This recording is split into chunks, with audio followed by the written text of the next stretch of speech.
RTV app వార్తల్ని క్షణాల్లో చదివే అవకాశం ఉంటుంది. ఒక న్యూస్ పేపర్, ఒక టెలివిజన్ ఛానల్ మీ చేతుల్లో ఎప్పుడూ ఉంటాయి. అదేవిధంగా జూలై నుంచి అమలవుతున్నటువంటి 3 నేర చట్టాలు ఏతున్నాయో వాటిలో వలసవాద చట్టాలు ఇవి మార్పులు తీసుకొస్తాం, ప్రజలకు ఉపయోగపడే విధంగా అని చెప్పింది. కానీ వలసవాద చట్టాల కంటే కూడా చాలా ప్రమాదకరమైనటువంటి ధోరణిలో చట్ట సవరణ చేసినటువంటి పరిస్థితి ఉంది.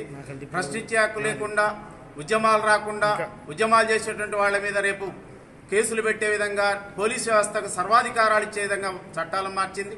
అదేవిధంగా దేశంలో ఉన్నటువంటి కాంట్రాక్ట్ కార్మికులు 50 కోట్ల మంది కార్మిక వర్గం ఏదైతుందో దాంట్లో అసంఘటిత రంగం, కాంట్రాక్ట్ అవుట్సోర్సింగ్ కార్మికులు ఎక్కువగా ఉన్నారు. వీళ్ళందరినీ పర్మిట్ చేస్తామని గతంలో బీఆర్ఎస్ గవర్నమెంట్, బీజేపీ గవర్నమెంట్ 2 హామీలు ఇచ్చినాయి. కానీ ఈనాటికి కూడా 10 సంవత్సరాల కాలంలో ఏ కార్మిక వర్గ సమస్యను పరిష్కరించలేదు. తిరిగి అధికారంలోకి వచ్చింది కనుక మేము కోరేటువంటిది ఐఎఫ్టీగా దేశవ్యాప్తంగా కార్మిక వర్గం పెండింగ్ సమస్యలు అవుతున్నాయో గత దశాబ్దం కాలంగా హామీలు ఇచ్చినటువంటి కార్మికులకు ఇచ్చినటువంటి సమస్యలు వెంటనే పరిష్కరించాలని దేశవ్యాప్తంగా సెప్టెంబర్ నెలలో అన్ని రాష్ట్రాల్లో ఆందోళన కార్యక్రమాలు నిర్వహిస్తున్నాం. తెలంగాణ రాష్ట్రంలో 2 ఐఎఫ్టీల ఆధ్వర్యంలో సెప్టెంబర్ 30న ఈ 3 ప్రధాన డిమాండ్ల మీద చలో హైదరాబాద్ ఇందిరా పార్క్ వద్ద ధర్నా చేయబోతా ఉన్నాం. కనుక కార్మిక వర్గం అంతా కూడా కేంద్ర రాష్ట్ర ప్రభుత్వాలు ఇచ్చినటువంటి హామీలు, ప్రైవేటీకరణ విధానాలు, జాతి సంపదను కార్పొరేట్లకు ఇచ్చేటువంటి విధానాలకు వ్యతిరేకంగా జరిగేటువంటి ర్యాలీలో కార్మిక వర్గం పాల్గొనాలని విజ్ఞప్తి చేస్తా ఉన్నాం. నేర చట్టం 3 నేర చట్టాలను తీసుకొచ్చింది. రైతాంగ చట్టాలని కుల్లగొడుతుంది, కార్మిక చట్టాలని కుల్లగొడతా ఉంది. దానికి అనుగుణంగా రాష్ట్ర ప్రభుత్వం కూడా అనుసరిస్తూ ఉంది.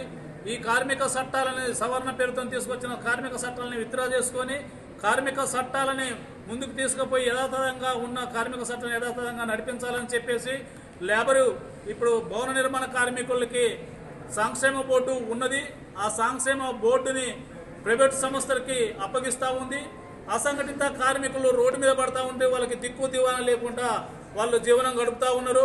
వాళ్ళకి అమాలి కార్మికులకి సంక్షేమ బోర్డుని ఏర్పాటు చేయాలని చెప్పేసి అంగన్వాడీ టీచర్లు వాళ్ళకి ఏ మాత్రం కూడా ఏమి లేకుండా ఉంది. అట్నే ఆశా వర్కర్లు వాళ్ళు కూడా గవర్నమెంట్ ఇబ్బందుల్లో ఉంటూ ఉన్నారు.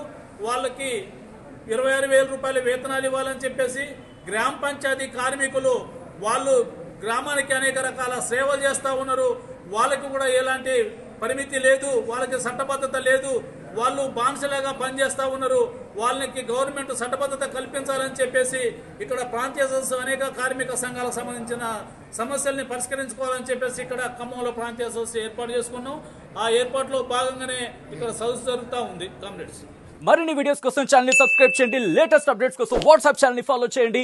అండ్ లింక్ డిస్క్రిప్షన్ లో ఉంది.